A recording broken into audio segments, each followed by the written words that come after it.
amount of confusion in the world. As Thomas Mann and Norm Ornstein wrote in It's Even Worse Than It Looks, a balanced treatment of an unbalanced phenomenon is a distortion of reality and a disservice to your consumers. Both sides in politics are no more necessarily equally responsible than a hit-and-run driver and a victim.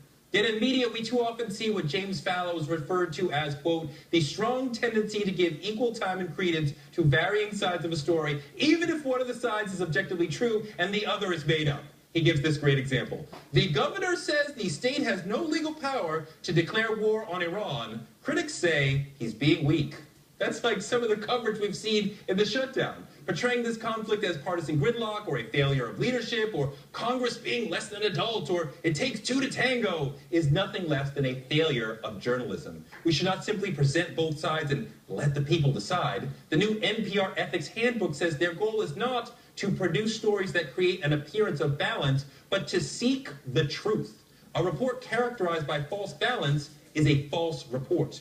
To call this an Obama and Cruz shutdown is a lie.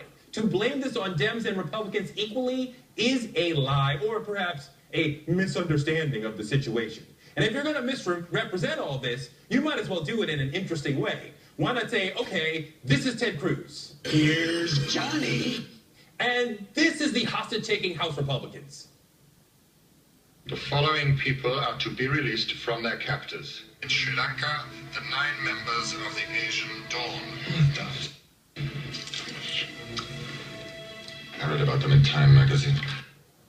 To which Obama says, my offer is this. Nothing. And Harry Reid says, you get nothing. You lose. Good day, sir.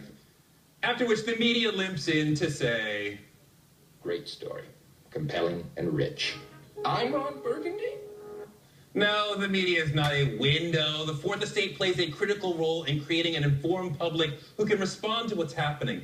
False equivalence leads to a misinformed public and contributes to hyperpartisanship by comforting those who are behind the extremists, lulling them into a fantasy that their party is not currently led by a bunch of ideological extremist zealot thugs who are perverting the legislative process in an historically unprecedented way.